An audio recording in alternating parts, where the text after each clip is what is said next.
Boa noite. O Conselho de Ministros esteve reunido ontem sobre a presidência do Primeiro-Ministro e chefe de governo, Gabriel Costa. Em direto encontra-se Jorge Bom Jesus, porta-voz do governo e ministro da Educação, Cultura e Formação, para fazer o balanço da reunião. Muito obrigado.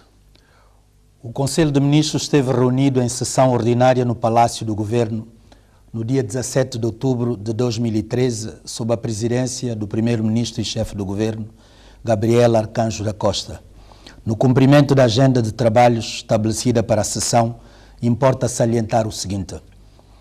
O Conselho de Ministros passou em revista a situação interna e manifestou a sua apreensão face às ameaças veladas com o propósito de desestabilização, bem como as ameaças de greve com base em reivindicações que não têm em conta a real situação financeira do país. Apesar de reconhecer o direito à greve nos termos das leis em vigor no país, o Conselho de Ministros alerta sobre os despropósitos que podem redundar na criação de uma situação a todos os títulos prejudicial ao clima de paz e harmonia que todos temos o direito de preservar no sentido de se trabalhar para a recuperação econômica do país.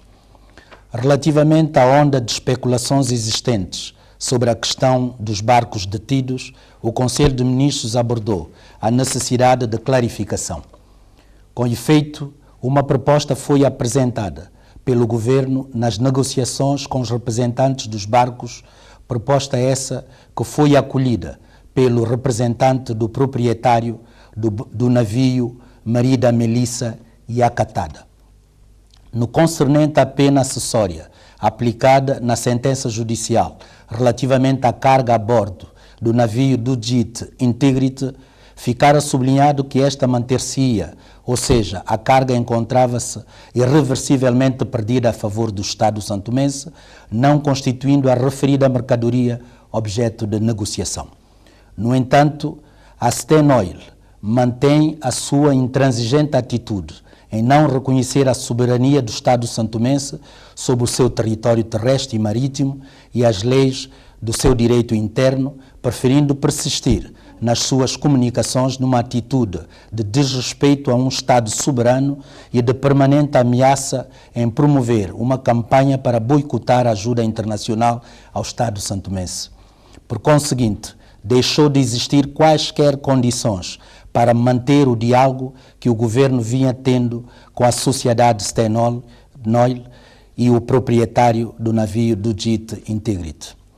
O Conselho de Ministros analisou e aprovou a proposta de nomeação do embaixador extraordinário e plenipotenciário da República Democrática de Santo Tomé e Príncipe nos reinos de Espanha e de Marrocos. Foi unânime a decisão a favor da nomeação do Dr. Luís Viegas, atual embaixador em Portugal, que passará também a representar o país no Reino de Espanha e no Reino de Marrocos. O Conselho de Ministros apreciou e aprovou os seguintes diplomas: Proposta de Lei sobre o Código Comercial, Proposta de Lei sobre o Código de Sociedade Comercial, Projeto de Decreto-Lei sobre o Regime Jurídico do Sector Elétrico, Projeto de Decreto sobre a cobrança de receitas fiscais através do alargamento da base tributária. Na sequência da mesa redonda dos parceiros de desenvolvimento, realizada em julho no país, e vista a necessidade de revitalização dos mecanismos de gestão e coordenação das ajudas, o Conselho de Ministros aprovou a criação da Unidade de Coordenação das Ajudas UCA, bem como o projeto para a sua organização e funcionamento, recomendando, no entanto, que uma atualização seja feita no respectivo quadro de pessoal em obediência à necessidade de contenção de despesas e racionalização de recursos. O Conselho de Ministros analisou as propostas de revisão dos estatutos da Agência Nacional de Petróleo de Santo Tomé e Príncipe e do Instituto Nacional para a Promoção de Igualdade e Equidade de Gênero. No que concerne ao Estatuto da Agência, foi aprovada a proposta de revisão, que deverá contemplar atualizações necessárias em função das atuais preocupações da Agência relativamente às necessidades técnicas futuras. Relativamente ao Instituto de Gênero, o Conselho de Ministros deliberou sobre a necessidade de uma reflexão mais profunda sobre o conteúdo das alterações propostas e o recurso à comparação com os estatutos de instituições congêneres de outros países. O Conselho de Ministros tomou conhecimento dos expedientes em curso no quadro da organização de uma cerimónia para o reconhecimento público das prestações do Instituto Marquês de Valflor como parceira de desenvolvimento de Santo Tomé e Príncipe ao longo de mais de 2 décadas e aprovou os decretos relativos à atribuição do Estatuto de Instituição de Utilidade Pública ao Instituto Marquês de Valflor e a atribuição de nacionalidade santomense ao seu diretor, Dr. Ahmed Zak, observando-se a interpretação das disposições legais. E, finalmente, o Conselho de Ministros aprovou a utilização do terreno previsto para a construção da Escola Secundária de São Marcos, com base em necessidades de utilidade pública, bem como a concessão do terreno para a construção do novo estabelecimento prisional. Foi este o balanço do Conselho de Ministros. O Presidente da República, Manuel Pinto da Costa, empossou Liberato Muniz como membro do Conselho de Estado. A cerimónia realizou-se esta tarde no Palácio Presidencial. Juro por minha honra cumprir e fazer cumprir a Constituição e as leis. Liberato Muniz, o arquiteto de 51 anos, é o novo membro do Conselho de Estado. Foi empossado esta tarde pelo Presidente da República, Manuel Pinto da Costa. O Presidente da Fundação Atena e Chanceler da Universidade de Lusíadas de Santo Tomé promete conciliar o chefe de Estado nas tomadas de grandes decisões para o país. Farei com muito gosto, tentarei ser igual a mim próprio, fazendo o meu trabalho com respeito pelas pessoas, com respeito pelas instituições e com toda a minha dedicação para que, efetivamente, quando o Presidente tiver que tomar uma decisão que será só do Presidente da República, tenha com ele todos os elementos, todos os conselhos possíveis. E da minha parte, conjuntamente com os outros elementos do Conselho de Estado, estou consciente que formaremos uma equipa à altura e sempre à procura do melhor, para que o Presidente da República esteja também à altura do país, de todos nós. O Conselho de Estado é um órgão político e de consulta do Presidente da República. Fazem parte deste Conselho, para além do chefe de Estado, o Presidente da Assembleia Nacional, o Primeiro-Ministro, Presidente do Tribunal Constitucional, Procurador-Geral da República, Presidente do Governo Regional, antigos Presidentes da República, 3 cidadãos de reconhecida idoneidade e de mérito designados pelo Presidente da República e 3 outros cidadãos eleitos pela Assembleia Nacional. O Ministro da Saúde e dos Assuntos Sociais recebeu hoje do Programa das Nações Unidas para o Desenvolvimento 118 motorizadas e 3 viaturas. Estes meios rolantes destinam-se a suprir carências no setor da saúde. Estes meios rolantes entregues hoje pelo Programa das Nações Unidas para o Desenvolvimento ao Ministério da Saúde vão responder às necessidades do setor, que tem confrontado com a carência de meios para levar os serviços às zonas mais longínquas do país.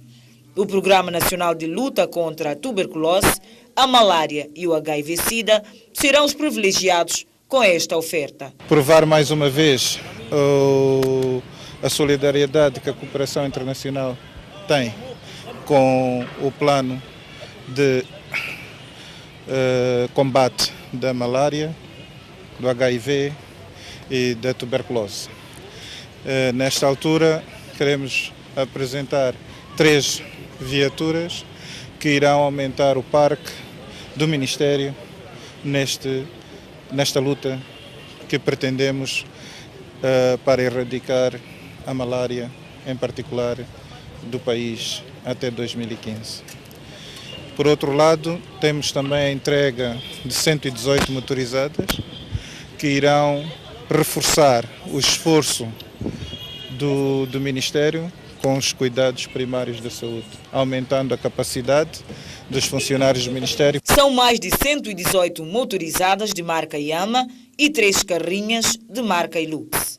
Ajuda importante, nesta altura, sublinhou o Ministro da Saúde, tendo em conta a fase de consolidação do combate à malária. Há resultados bastante encorajadores diante das ações que têm sido levadas a cabo e no Príncipe encontramos numa fase de pré-eliminação. Quer dizer que há bastantes melhorias através dos indicadores que temos e, para tal, não podemos baixar os braços. É preciso que cada vez mais consigamos condições, por um lado, por via de recursos humanos qualificados e em número suficiente, mas, por outro lado, precisamos de logística adequada para levar a cabo esse processo. E então, fazia sentir a necessidade de veículos e motociclos para fazer muitos trabalhos a nível das comunidades. Os meios entregues ao Ministério da Saúde serão distribuídos posteriormente ao Centro Nacional de Endemias, que é o centro que coordena as ações do Ministério no terreno.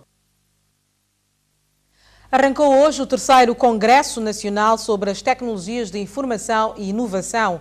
O evento tem a duração de 2 dias e decorre no pavilhão Alda do Espírito Santo, no Liceu Nacional. Este é o 3º Congresso Nacional sobre a Tecnologia de Informação e Comunicação, que Tembo Digital, é realizado pelo Instituto Nacional de Inovação e Conhecimento. O objetivo é sensibilizar a introdução das tecnologias de comunicação e informação nos procedimentos governativos. Realiza o 3º Congresso sobre as Tecnologias de Informação e Comunicação, que Tembo Digital 2013.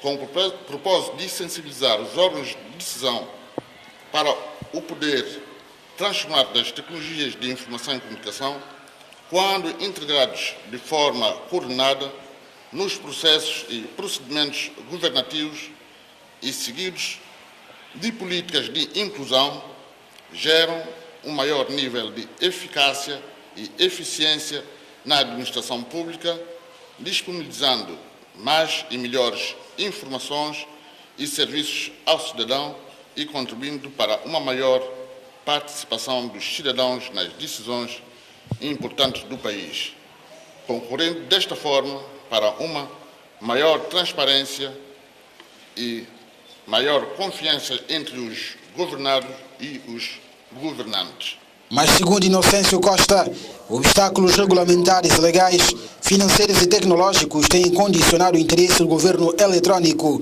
O secretário-geral do governo manifestou o reconhecimento do mesmo da necessidade cada vez maior de uma sociedade de informação em São Tomé e Príncipe.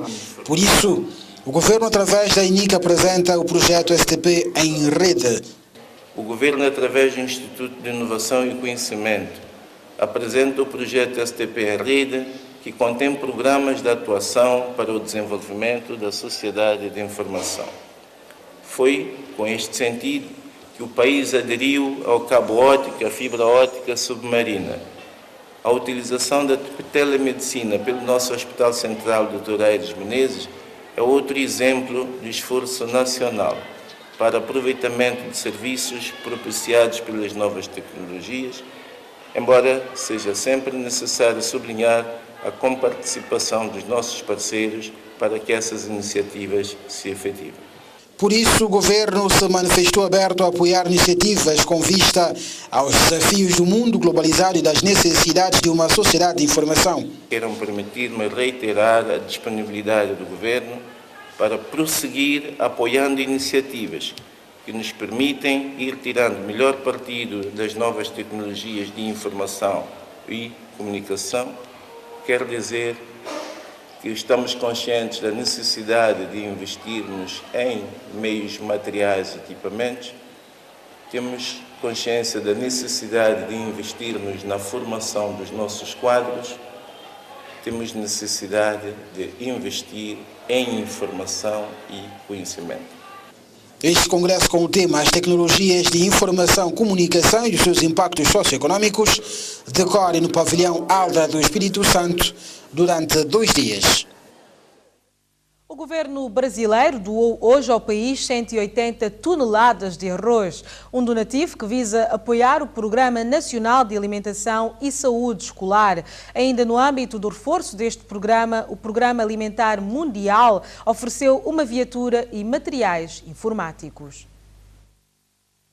Com o objetivo de apoiar o Programa Nacional de Alimentação e Saúde Escolar, o governo brasileiro entregou hoje ao Ministério da Educação 180 toneladas de arroz, uma doação que irá dar resposta às carências existentes nas cantinas dos ensinos pré-escolar e básico. Essa operação, na parte que me compete, começou alguns meses atrás, quando eu tomei conhecimento de que uma grande quantidade de arroz havia sido doado pelo Brasil a alguns países dos nossos vizinhos africanos. Entre eles, especialmente, no caso, foi em abril passado, a Cabo Verde, a época de Cabo Verde. E aquilo me acendeu a ideia de que por que não São Tomé? Então, São Tomé, hoje, para mim, é um dia muito especial, outubro, são 6 meses depois em que nós nos engajamos nessa operação, estamos aqui cercados de arroz e entregando ao governo de São Tomé e Príncipe essa nossa contribuição no âmbito da alimentação escolar, um projeto que desenvolvemos aqui com grande sucesso já há cerca de 5 anos. Equipamentos informáticos e uma viatura também foram hoje entregues pelo Programa Alimentar Mundial ao PNAD. Dans ces dernières années, nous avons un programme spécifique sur l'alimentation scolaire qui a démarré l'an dernier et qui est une passation avec le ministère de l'Éducation, à travers le PNAS. Donc nous sommes vraiment déterminés à faire fonctionner ce programme.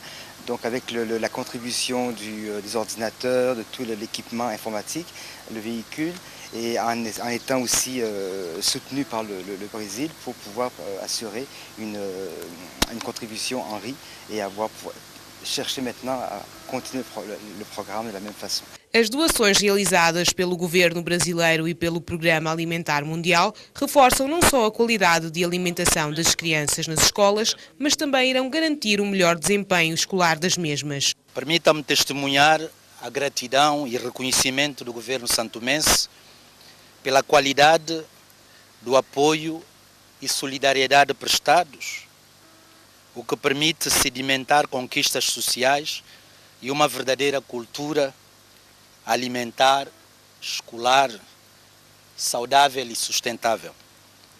Doravante, a qualidade e o sucesso da educação básica estão indissociavelmente ligados à excelência da nutrição escolar. Nesta cerimônia simples e simbólica, estamos a inaugurar um novo paradigma do programa de nutrição escolar em São Tomé e Príncipe, lançando algumas premissas sustentáveis para o futuro, nomeadamente mobilização de sinergias e parcerias internas, externas,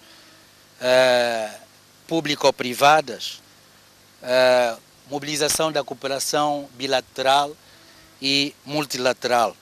Em segundo lugar, estamos a garantir a soberania alimentar e estamos a promover uma cultura nutricional endógena. Os donativos foram entregues ao Ministro da Educação, Cultura e Formação, Jorge Bom Jesus, no armazém do PAM. Dentro de 3 meses, a Roça Agostinho Neto terá uma escola básica. A obra da Câmara Distrital de Lubata foi lançada hoje pelo titular da pasta, Jorge Bom Jesus. O financiamento é da empresa Encom.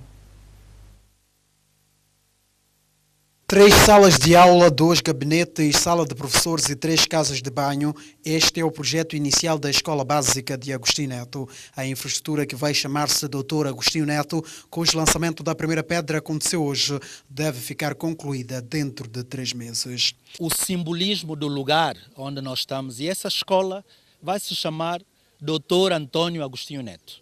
Exemplo, não é, de lutador pelas nossas independências políticas, e hoje, através dessa escola, portanto, este nome e Angola por detrás disso vai ajudar-nos também a nos libertarmos, não é? Porque nós queremos também conquistar a nossa soberania total, que é a independência econômica. E isso não se faz sem preparação dos recursos humanos. A obra é da Câmara Distrital de Lubata, que através do Ministério da Educação, Cultura e Formação mobilizou financiamento junto da empresa Enco. O financiador não avançou a quantidade da verba disponibilizada, mas seguramente deve ser o suficiente para erguer pela primeira vez uma escola básica em Agostinho Neto. projeto naquela que já foi uma das maiores empresas agrícolas do país. Nós recebemos um pedido de patrocínio do Sr. Ministro da Educação para financiar, para construir uma escola primária em Agostinho Neto, e os argumentos que o Sr. Ministro apresentou na sua carta sensibilizou de que maneira a empresa, e nós decidimos conceder o patrocínio ao Ministério para construir estas salas de aula, e que pensamos que o Ministério, mas a Câmara, juntamente com a comunidade, fará um bom uso deste investimento, porque a ENCO é uma empresa que tem um sócio maioritário, que é a Sonangol, e ela nunca esquecerá de apoiar socialmente sempre que puder, e desde que este apoio tenha uma certa representatividade. A Idilidade de Lobate agradece o financiador porque desta forma vai dar início à implementação de mais um projeto no distrito. Esta obra que hoje temos a oportunidade de lançar a primeira pedra foi um sonho da Câmara, porque nós conhecemos o cardinal de crianças que frequentam o ensino básico na cidade de Guadalupe. Hoje as turmas estão superlotadas, e o que mais ainda, uma nota importante, é que mais de metade das crianças que estudam no ensino básico em Guadalupe são oriundas de Agostinho Neto e Redor Pequeno. Isso motiva ter aqui uma escola para, evitar que crianças de tenra idade possam deslocar diariamente para Guadalupe, com os riscos que podem acontecer. Portanto, hoje com esse fenômeno motoqueiro, e não só temporal e outros, hoje a população de Agostinho Neto tem motivo de rir, de sorrir e de rir.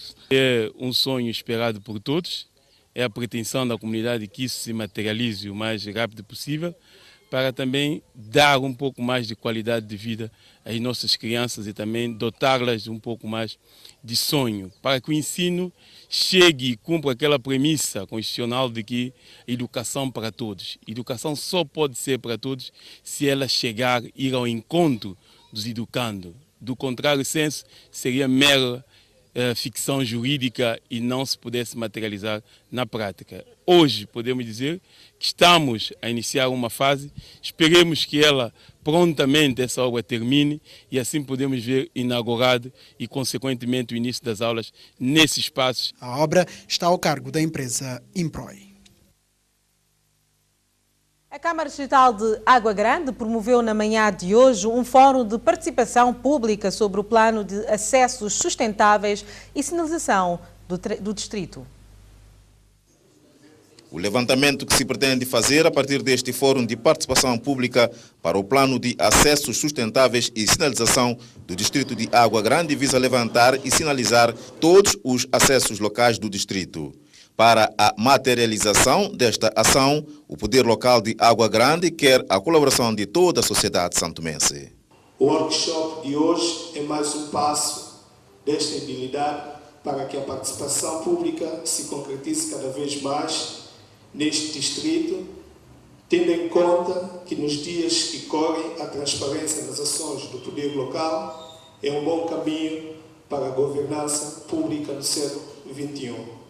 A cerimônia foi presidida pelo Ministro de Obras Públicas, Infraestruturas, Recursos Naturais e Meio Ambiente. Osvaldo Abreu destacou a importância de uma melhoria de circulação de ponto de vista de interligação para os que visitam o país.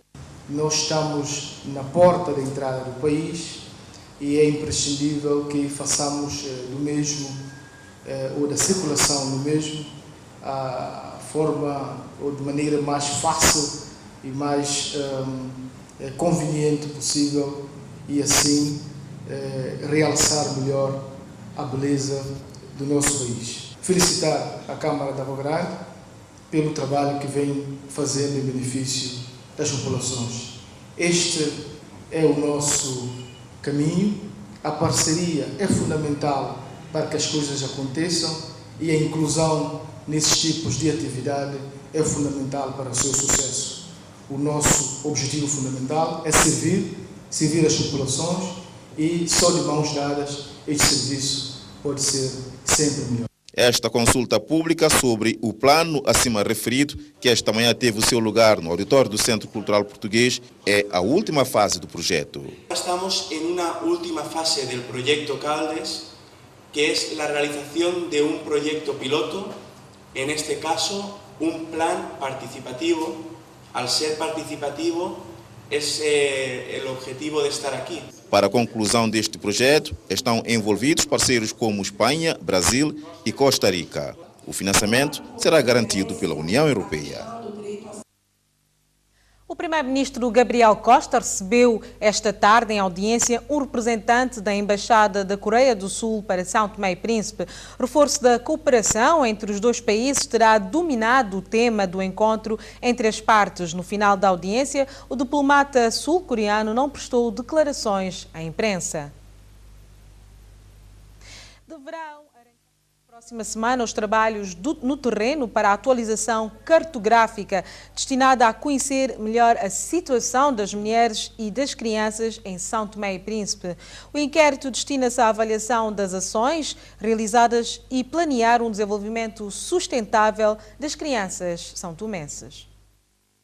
Os trabalhos deverão ter o seu início no terreno na próxima semana para a atualização cartográfica para a realização do inquérito do MIX, inquérito dos indicadores múltiplos. O objetivo deste inquérito é o de criar condições básicas para a avaliação global das ações realizadas até a data presente em relação ao desenvolvimento sustentável das crianças são-tomenses. Outro aspecto não menos importante é situar-se no domínio da saúde reprodutiva, planeamento familiar, saúde da mulher, os papéis do gênero e a violência doméstica. Nós vamos fazer a atualização cartográfica para a realização do inquérito MIX, que é um inquérito de indicadores múltiplos sobre educação. Basicamente, o MIX vai nos fornecer indicadores sobre educação, saúde e saúde das famílias. Então, a atualização cartográfica, nós precisamos saber exatamente das áreas que nós selecionamos para a realização desse inquérito em todos os distritos. Nós precisamos saber se os limites das áreas permanecem os mesmos em termos técnicos. Precisamos saber a população, ou o grupo-alvo para esse recenseamento, quantas pessoas têm, como elas estão distribuídas a nível dos alojamentos, para nós podermos também extrairmos uma amostra para podermos realizar esse inquérito MIX. Então, essa atualização irá ser feita apenas nas 131 áreas que foram selecionadas para a realização do inquérito, e isso também será a nível de todos os distritos, inclusive a região autônoma do Príncipe. Por isso, fica o apelo à população. Pedir às pessoas que colaborassem com a equipa de cartografia que irá estar no terreno a fazer esses levantamentos, que eles irão atualizar as áreas, mas contudo irão também bater de casa em casa a solicitar informações sobre mulheres e homens de 15 a 49 anos que residem nesses alojamentos, nessas casas, e também crianças com menos de 5 anos de idade, porque essas faixas etárias são faixas etárias que nós estamos a chamar de público-alvo desse inquérito. A realização deste inquérito vai permitir ao governo obter informações fiáveis e atualizadas que servirão de suporte para a realização do Programa de Cooperação 2012-2016 com o Fundo das Nações Unidas para a Infância, UNICEF. Esses dados vão ajudar também na elaboração do plano do quadro de ajuda ao desenvolvimento das Nações Unidas para o mesmo período, assim como para a elaboração do Documento Nacional de Estratégia para a Redução da Pobreza. É tudo, obrigada por nos terem acompanhado, boa noite e bom fim de semana.